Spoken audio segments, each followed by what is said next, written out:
that's hugely unifying. Yes. And we've talked about, you know, some of the pros and cons of having separate services and how that can be a struggle for a church to remain unified. But for those seasoned believers to be able to celebrate with these new brothers and sisters, even though they weren't in the same room, but to use technology to our advantage and not just to show off, but as a really unifying factor.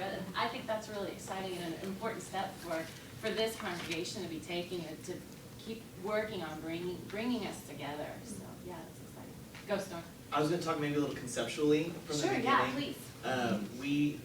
We had about 2.5 weeks to pull this off from when we kind of said go. Is that correct from what you It was remember? a big increase in time from the lake one.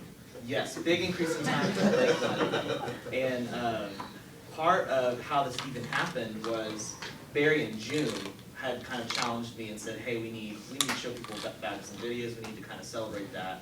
So we had that in mind, but we really didn't get a good idea for it until about 2 or 3 weeks out. And I said, just like you were talking about the Latin, we wanted this to be a part of worship. We didn't want it to be just a celebration. We wanted people to know that this is how we worship, and this is an active, yes. Yes, active. And so we are accustomed to having like videos to celebrate things and then singing something to respond. But what we wanted is something interactive. We wanted something that people could worship while they were seeing others worship as well. And so that's kind of how we got the video idea beforehand and pulled that one off, and then did something similar, because it's not how they worship upstairs, but it's still a song that tells the story of baptism. And so the idea then was, hey Barry, I know that we're asking you this 2 or 3 weeks out, but can we do something on baptism? Well, yeah.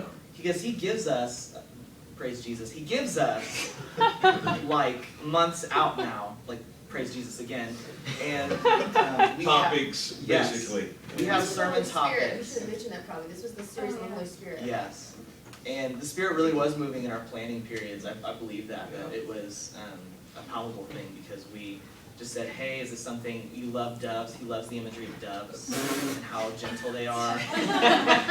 I'm like anything but doves. I don't like doves. And so we were just saying, do you mind covering something on YouTube? Yeah, that sounds fun. So he did actually change his sermon for this event as well. And so it really was an all hands on deck event where we were all chipping and we were all changing our plans, and it was well worth the time and sacrifice, I think, that we all gave. Let me jump in on that. There is something that's so important for you to understand, and for whoever, if you're working with as a pastor someday or as a preacher, if you're the preacher or the worship leader, is flexibility. Just, you have to plan every detail you possibly can and be willing to change and do whatever it takes at the same time. There's this balance where if you're in the middle of chaos all the time, that's ridiculous. That's not going to work. That's not going to be healthy. But as you plan, 9 out of 10 times, you're going to do it the way you plan.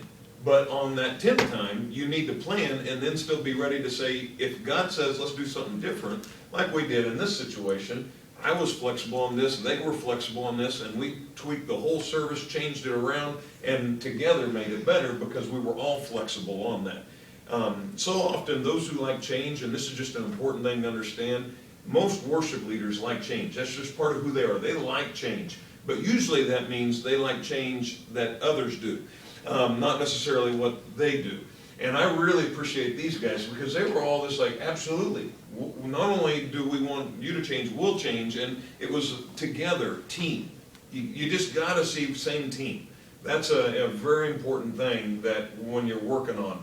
And one other thing I think it's important for both preacher or worship leader to understand, if you don't expect people to respond, they won't.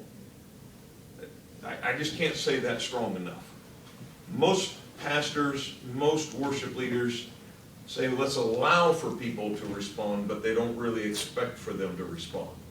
I had an old preacher years ago told me, Barry, when you're given an invitation, if you don't really expect somebody to come forward at the end of that, you shouldn't be preaching. Oh, and it kind of shocked me. I thought it was more, well, sometimes somebody might, but he's like, no, you need to expect it. And it just changes how you talk, because if you really expect someone needs to give their life at that moment, or needs to rededicate their life, or they need to be baptized, or they need to be prayed for, whatever it might be, if you don't expect that, you're gonna say it differently than if you really think somebody right now is in the midst of that decision. And you can, through the law of diminishing returns, you can say, wow, after we've had a few weeks that nobody did, you start giving a little less. And that's just wrong. That happens over the years. People just give a little less, and then they share a little less convincingly. They don't really have the same conviction, you know. And that's a real problem. You need to really plan that out and believe it, and then put your effort into your invitation, your words on that, the transitions onto that. Where a lot of people put tons of effort into their introduction, into their main body, and then they just close in prayer and they're all done. Man, if you're going to do an ask, you really need to plan that ask out very well and think that through. Think about the words and then say it like you mean